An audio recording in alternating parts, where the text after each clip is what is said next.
প্রেম কিংবা বিয়ে যেটাই করেন, করলে ভদ্রলোকের সাথে করবেন, না হলে সারা জীবন একা থাকবেন। নিজে টাকা কামাইবেন, ঘুরবেন ফিরবেন পরিবারের মানুষগুলোকে নিয়ে, আর সম্মানের সাথে বাঁচবেন। যে মানুষ কথায় কথায় তার মতের অমিল হলে অসম্মানজনক কথা বলা শুরু করে, গালি দেয়, ওইটাই তার আসল চরিত্র। এমন মানুষগুলো খুবই ভয়ানক। যাদের মধ্যে নম্রতা ভদ্রতা আছে, সে গালাগালি করে না বা অসম্মানজনক কথাবার্তা বলে না। এমন মানুষগুলোকে ছাড় দিয়ে যত চলবেন, ভালোবাসা দেখাতে যাবেন, নিজের লস। এরা আপনাকে মানসিক রোগী বানানো ছাড়া কিছুই দিতে পারবে না।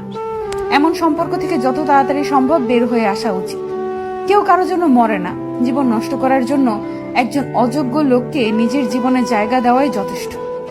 বারবার নিজের অসম্মান হজম করে নিজেকে না মেরে একেবারে এমন অসুস্থ সম্পর্ক শেষ করে নিজেকে মুক্তি দিয়ে দেখেন, আপনার জীবনে উন্নতি হবেই। একজন সাপোর্টিভ সঙ্গী পাওয়া ভাগ্যের ব্যাপার।